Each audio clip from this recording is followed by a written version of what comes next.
Cada año, el 24 de marzo, conmemoramos el Día Mundial de la Tuberculosis. La fecha marca el día de 1882 en que el doctor Robert Koch anunció que había descubierto la bacteria que causa la tuberculosis. Recordar la fecha tiene como objetivo sensibilizar a las personas sobre las devastadoras consecuencias de la tuberculosis y redoblar los esfuerzos para acabar con esta epidemia mundial. 138 años después, la tuberculosis sigue siendo una de las enfermedades infecciosas más mortíferas del mundo. Cada día, cerca de 4.400 personas pierden la vida por la tuberculosis y cerca de 30.000 personas se enferman de tuberculosis según la Organización Mundial de Salud.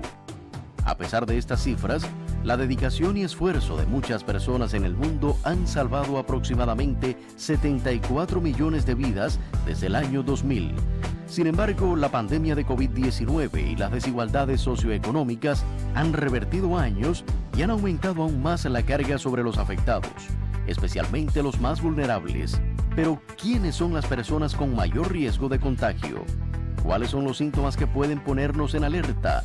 ¿Qué relación existe entre la tuberculosis y la COVID-19?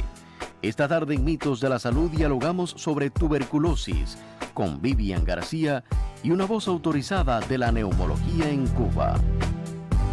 Gracias, Giancarlo, por su presentación y buenas tardes. Bienvenidos a Mitos de la Salud, el programa donde se dan la mano mente y corazón. Hoy vamos a intercambiar con nuestra invitada sobre la tuberculosis, un flagelo posible de erradicar y que a pesar de los avances, como ya decíamos en la introducción de nuestro programa, en la detención, en los tratamientos y cura, pues hay un resurgir de esta enfermedad. Por ello, le adelanto desde ya que vamos a dedicar 2 espacios, según nuestra doctora, al tema de la tuberculosis. Para esclarecer cuestiones relacionadas con esta enfermedad, es un privilegio contar con la presencia de la doctora Irmari Riverón Proenza, especialista de 2º grado en neumología, una apasionada además de este tema, y que yo agradezco infinitamente la oportunidad que nos ofrece para poder intercambiar en torno al tema. Bienvenida, doctora Irmari.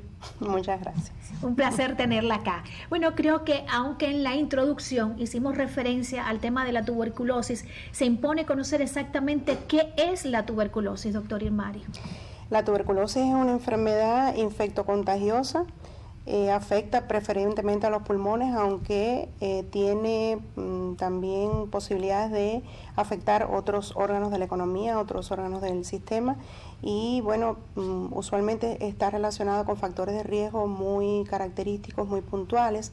Afortunadamente es una enfermedad que tiene tratamiento, que es curable, independientemente de cualquier tipo de percance que se pueda presentar en ese tratamiento, pero sí, de hecho, es una enfermedad que puede tratarse y puede curarse. ¿Cuál es el estado actual de la tuberculosis a nivel mundial? En estos momentos la tuberculosis ha visto un resurgir, tal como ustedes comentaban en la introducción del programa. Entre otras cosas, ha tenido, creo que, 2 momentos fundamentales quizás en los últimos años, cuando alrededor de los años 80 se creía que íbamos de manera general camino a poder controlar la enfermedad. Pues bueno, comenzaron a aparecer los primeros casos de VIH-Sida, y eso complejizó mucho el panorama respecto a esta enfermedad por la estrecha asociación que hay entre estas 2 enfermedades. Y bueno, creo que el otro evento sumamente relevante que hemos vivido recientemente es precisamente la pandemia del coronavirus, que obligó a que se movilizaran inmensos recursos, que se movilizaran personal sanitario, que de alguna manera fue la prioridad durante los 2 años, 3 que de alguna manera estuvimos viviendo con la pandemia, y lógicamente se relegaron otras enfermedades como puede ser esta. Lógicamente ahora que está bajo control el COVID, pues entonces estamos viendo de nuevo aparecer casos que quedaron un poco que no tratados en ese momento, más los que usualmente podían aparecer junto con los daños que puede haber provocado también COVID. Y en Cuba, doctora, ¿de qué manera más específica, digamos, se comporta la enfermedad en nuestro país? ¿Tiene usted información sobre ello? Cuba recientemente aparece en un informe que elaboró la Organización Mundial de la Salud, su reporte global recientemente emitido en octubre del año 2022, donde Cuba reporta una incidencia el año anterior hasta el 2021, la de 2022 aún no ha sido contabilizada. Hasta el 2021 en Cuba se habían enfermado 770 personas aproximadamente por tuberculosis, se fueron notificadas, aproximadamente 55 personas murieron contra una población aproximadamente de 1,3 millones de habitantes. Cuba no es de los países que se ha caracterizado en los últimos décadas por mostrar altas incidencias de tuberculosis, ni en el área de las Américas, ni siquiera a nivel mundial. Lo que por las características propias de nuestro sistema de salud, Cuba sí ha merecido verse incluida en muchos de los programas que han sido favorecidos para poder tratar de garantizar el tratamiento de esta enfermedad. Oiga, antes de hacer una pausa y establecer contacto con Giancarlo Cobas, que se encuentra en exteriores, tengo una duda y que está relacionada con la primera pregunta que le hice, referente a qué es la tuberculosis. Usted decía que la tuberculosis no afecta solamente los pulmones. No, no solamente los pulmones. Cualquier lugar que el bacilo sea capaz de encontrar con condiciones adecuadas de oxigenación y sobrevivir en él, pues se pudiera desarrollar un proceso prácticamente con las mismas características histológicas que se desarrollan en el pulmón. El problema es que es más difícil porque él necesita oxígeno para vivir y lógicamente no son todos los lugares del organismo humano los que tienen estas condiciones, pero sí, por supuesto, hay descritos casos de tuberculosis ganglionares, de tuberculosis óseas, de tuberculosis intestinales, tuberculosis cerebrales, o sea, hay muchas presentaciones que siempre son un reto porque son extremadamente complejas de diagnosticar, pero bueno, siempre forman parte de los diagnósticos diferenciales que nosotros nos establecemos con otras patologías. Una de las formas más frecuentes también que afecta al aparato respiratorio y que sin embargo no se diagnostica por esta vía es la que puede afectar las pleuras, por ejemplo, los llamados derrames pleurales que muchas veces los pacientes tienen, que son formas muy difíciles de poder diagnosticar como esta enfermedad. Pero bueno, sí, los tratamientos para las personas con tuberculosis deterioran mucho a la persona. ¿Esto será cierto, será falso, será un mito o una realidad? En los minutos finales de esta emisión de hoy, nuestra doctora estará desentrañando este mito. Vamos a una pausa en la conversación, doctor Irmari, ¿le parece bien? Y establecemos contacto con Giancarlo Cobas. Mientras tanto, les recuerdo que tenemos habilitado en el estudio el siguiente número telefónico, que es el 24 45 34 47. El saludo para ustedes en el estudio, también para nuestros amigos televidentes. Ya nos encontramos en exteriores para saber qué conocen las personas sobre el tema de la tarde relacionado con la tuberculosis. Acompáñenos. ¿Conoce usted cuáles son los síntomas de la tuberculosis? No. Con seguridad no. No, realmente no conozco ninguno de los síntomas. Esputar, falta de respiración, como un catarro continuo. Tos frecuente, fiebre al atardecer, cambio de color, pérdida de peso. También lo podemos confundir con muchas cosas, no sé, pensamos que puede ser gripe, pero también puede ser tuberculosis. Tos, fiebre, decaimiento. ¿Cree que la tuberculosis pueda pasar inadvertida? Sí. ¿Por qué? Porque hay personas que son asintomáticas. Se puede confundir de varias maneras, un ejemplo puede ser una gripe, mira, pasamos ahora la pandemia. Puede pasar inadvertida, ¿cómo no? Porque a través de un esputo es que se hace el análisis para identificar si es positivo o no. ¿Sabes qué personas corren mayor riesgo de contagiarse con esta enfermedad? Pienso que hoy todos corremos mucho riesgo. Quizás pudieran ser los adultos mayores. Tú ves que se venden en puestos diferentes y no existe la higiene como para evitarla. Hay personas que son asintomáticas, como te dije, y no quieren contagiar a los demás, pero toman en un mismo vaso, no se protegen. ¿Sabes si una persona por compartir vasos, cubiertos, abrazos, pudiera infectarse de tuberculosis? Sí. Sí, pienso que sí, que debe ser contagiosa. Quizás salud humana, no sé, pero compartir los utensilios sí pudiera ser una de las vías de transmisión. Estas son las opiniones que hemos encontrado en la tarde de hoy. Ahora devuelvo la señal a los estudios centrales. Continúa con Mitos de la Salud, el programa donde se dan la mano mente y corazón. Gracias. Gracias Giancarlo Cova, y gracias a las personas que siempre colaboran con sus criterios en torno al tema que abordamos cada jueves acá en Mitos de la Salud en versión televisiva. Ahí estaba viendo nuestro colega Osvaldo. Gracias también por participar, sé que eres un seguidor de nuestro programa. Doctora, interesantes las opiniones que en la medida que establezcamos nuestra conversación, pues usted irá aclarando. ¿Qué signos y manifestaciones nos deben, digamos que obligar a pensar de que estamos ante la tuberculosis? Bueno, creo que lo más importante es que las personas conozcan que cualquier proceso respiratorio que se prolongue en el tiempo, que de hecho requiera, por supuesto, la consulta de un médico y que se prolongue más allá de 21 días. Por concepto, estamos hablando de un paciente conocido en este mundo de la tuberculosis como un sintomático respiratorio de más de 21 días, y de hecho es la persona de mayor interés para el médico, sobre todo la atención primaria, en el tema de manejar el programa. No es solamente síntomas respiratorios, no son precisamente síntomas respiratorios cualquiera, es la presencia de tos y de expectoración, que puede variar, no tiene necesariamente que presentarse siempre de la misma manera, pero a la tos y a la expectoración se pueden agregar otros síntomas y signos que son bastante clásicos, por decirlo de alguna manera, la tuberculosis, como están las fiebres, sobre todo las fiebres vespertinas. Los pacientes te refieren mucho a tener sudoraciones nocturnas. En verdaderos periodos de estado, los pacientes llegan a sudar tanto que son capaces de mojar su cama por la madrugada.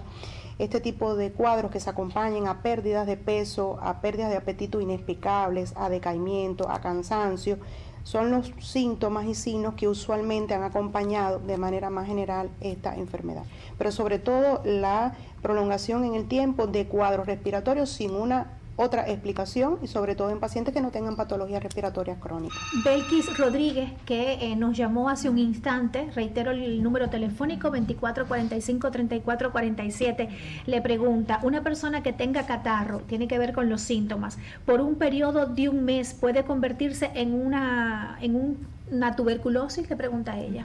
No es que se convierta, es posible que eso sea el inicio de un cuadro relacionado con esta enfermedad. Y no es normal que por un catarro común, ni por una gripe, ni por cualquier otro proceso agudo, un paciente se mantenga tosiendo y expectorando por un mes. Entonces, lógicamente, salta la alarma y, lógicamente, la primera cosa es hacer todo un interrogatorio, toda investigación en función de detectar si hay factores de riesgo, cómo se ha comportado esta persona, y en función de eso. La pregunta que tengo acá, que la formula Antonio Caballero, tiene que ver incluso con la que tenía prevista según mi guión. Se han dado casos de tuberculosis asintomática, es decir, puede pasar inadvertida o de muy difícil diagnóstico, pues no son visibles los síntomas frecuentes de la enfermedad, doctora. La tuberculosis tiene una historia natural. La historia natural de la tuberculosis es aquella en la cual el paciente no ha sido nunca ni tratado ni vacunado, lo cual no se aplica específicamente a nuestra población, porque desde los años 70 para acá, todas las personas que hayamos nacido por esa época, pues bueno, en un momento determinado participamos también de los programas de control con BCG y demás, que su repercusión lógicamente tuvieron en el control de la tuberculosis. Entonces, no es precisamente que estén asintomáticos o no, sino que se ha variado de alguna manera la historia natural de esa enfermedad. Hay un 95% de pacientes que pudieran, luego de haber sido infectados, incluso no llegar a padecer la enfermedad, porque su organismo es capaz de controlarla, de identificarla, y mientras que esta persona inmunológicamente se encuentre bien, pues no tiene por qué desarrollar la enfermedad. Y aclarar que en tuberculosis no es lo mismo hablar de infección que hablar de enfermedad. Por eso es que muchas veces sí están infectados, pero no están enfermos. Entonces no son todos, lógicamente, los que van a pasar a enfermarse. Y por otra parte, está descrita, según la historia natural de la enfermedad, que hay un 25% de pacientes con tuberculosis que van a morir, un 25% de pacientes que van a padecer la enfermedad, y hay un 50% que pasa a la cronicidad. ¿Y de qué depende eso, doctor? O sea, ¿de qué depende que estemos expuestos a el bacilo? Que usted dice que es más de uno, ¿no? En este caso. Sí, como no, es un complejo. Se ha identificado que no es solamente el bacilo de Koch el que produce tuberculosis, es un complejo que se llama así, complejo Mycobacterium tuberculosis, pero es que expuestos estamos todos. Ahora, pero lo que quería preguntar, o sea, ¿de qué depende que estemos expuestos y no nos enfermemos? De estar expuestos, estamos expuestos cada vez que violamos todas las normas que se pusieron muy de moda, con el tema del COVID, pero que deberían formar parte de nuestra vida cotidiana, porque bueno, veíamos como muchas personas se preocupan por compartir utensilios. No es precisamente la vía de transmisión fundamental de la tuberculosis, pero sí es común de cualquier enfermedad infectocontagiosa. Entonces, por exposición estaríamos expuestos todos. El problema no es tanto la exposición como la susceptibilidad individual de cada persona a desarrollar o no estadios de infección o de enfermedad. Y ahí es donde sí entra en juego el estado inmunológico de la persona, cuál ha sido su vida respiratoria, por decirlo de alguna manera, su comportamiento desde el punto de vista respiratorio hasta ese momento, padecimientos sobreañadidos, hábito de fumar, el alcoholismo, el hacinamiento, los malos hábitos dietéticos. Otro factor de riesgo importante que padecemos también son las poblaciones penales, y las personas que hayan en un momento determinado estado recluidas, pues siempre son personas que se siguen muy de cerca con este tema, porque bueno, pueden en un momento determinado desarrollar esta enfermedad. Digamos que estos serían los grupos poblacionales que constituyen factores de riesgo para contraer la enfermedad. De manera general, diabéticos, alcohólicos, todos los pacientes que padezcan, pacientes con procesos oncoproliferativos, neoplasia, todos los pacientes que tengan patologías que afecten su inmunidad, pues forman parte de los grupos de riesgo para padecer tuberculosis. Si a esto añadimos factores ambientales como esto que les decíamos, el hacinamiento, la insalubridad, el mal manejo de las infecciones respiratorias, todas estas también pueden llevar a que en un momento determinado. Y el factor de riesgo por excelencia, que ya lo mencionaba ahorita, que es el que prácticamente acompaña en un 50% de los casos a la tuberculosis, es los pacientes que viven con VIH. Es un grupo extremadamente vulnerable, que se protege mucho, que se controla mucho, que en dependencia de cómo ellos manejen esta otra patología y estén inmunocompetentes, pues disminuye entonces el riesgo de que puedan infectarse, porque de alguna manera se comporta como una enfermedad oportunista la tuberculosis en este caso. Estamos hablando de una enfermedad que tiene más de 100 años. Más de 100. Acompaña a la humanidad. Las primeras seres sobre la Tierra que tuvieron tuberculosis no fueron los seres humanos, fueron los animales. Y fueron los que, a medida que la civilización convivió con vacas, con ganado, se transmitió, se mutó el germen, el bacilo de alguna manera, pero hoy arrastramos todo eso. Y realmente ha sido la única enfermedad a lo largo de siglos y siglos de humanidad que no se ha podido llegar a erradicar. Le comentaba eso porque encontró, digamos, que esta enfermedad que tiene más de un siglo, como usted nos decía ahora, un aliado cuando aparece el virus de inmunodeficiencia humana. ¿Es así? Exactamente, es así. De hecho, complicó, puso en peligro el verdadero propósito que tenía la comunidad médica internacional de poder controlar la tuberculosis, hasta tanto no surgieron fármacos que entonces pudieran controlar y mejorar el estado inmunológico de los pacientes con VIH, fue que se logró volver a restaurar más o menos los parámetros hasta antes de la epidemia, porque en su momento fue una epidemia de VIH y se han logrado rescatar, pero aún así sigue siendo un flagelo que lógicamente nos acompaña y que sigue siendo de altísimo Doctor Irmani, interés. usted me va a perdonar porque de pronto es muy interesante cada una de las palabras que usted pronuncia, y no sé si dentro de las personas vulnerables, dentro de esos factores de riesgo, usted me mencionó a los niños, a las niñas, porque yo estuve leyendo que constituyen también niños, creo que menores de 5 años, como un factor de riesgo, como esa persona o esas personas también vulnerables a enfermar con la tuberculosis. Los niños por grupo de edad son pacientes que clasifican como, no como inmunodeprimidos, pero sí, lógicamente, los niños aún en crecimiento pues tienen todavía una larga tarea por delante en el hecho de completar su desarrollo inmunológico. No son todos los niños, ni hay una relación directa entre la tuberculosis y la edad pediátrica, porque el problema viene dado porque usualmente donde uno identifica a un niño enfermo de tuberculosis hay un adulto que ha sido quien lo ha enfermado. Es muy difícil que un niño que está en su casa, que está protegido, que a los niños sí les tenemos todas las condiciones y tratamos de que el niño esté lo más aislado por todas las enfermedades, no solamente la tuberculosis, adquiera de manera fortuita la enfermedad. Siempre se busca un adulto, que en este caso es el que está transmitiendo, casi siempre son abuelitos, son personas expectoradoras comunes que los pasamos por encima. Tampoco son precisamente nuestros niños. Cuba goza del privilegio de mantener un programa de vacunación con BCG, que muchos países muchos países desarrollados lo han logrado obviar, porque han logrado tasas muy bajas de incidencia, pero Cuba ha preferido, aún cuando tiene tasas bajas de incidencia, mantener el programa, porque no es menos cierto que protege de las formas graves de tuberculosis.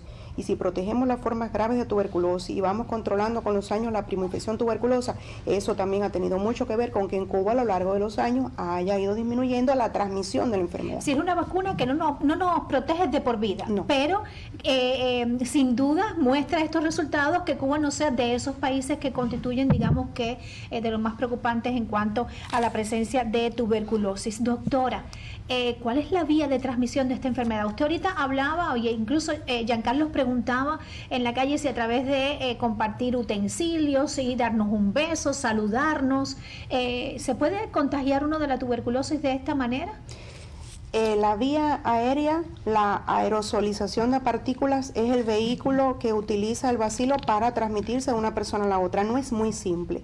Realmente no tienen que suceder una cadena de eventos, de hecho tienen que coincidir una serie de particularidades entre el huésped, que es el que lo transmite, entre el que lo recibe, las condiciones ambientales, el estado nutricional, el estado inmunológico. No es simple contagiarse realmente de tuberculosis, pero en un momento determinado, si se dan lógicamente esas condiciones, sí pudiera suceder. Es la vía aérea fundamentalmente, pero una vía aérea donde se aerolicen las partículas.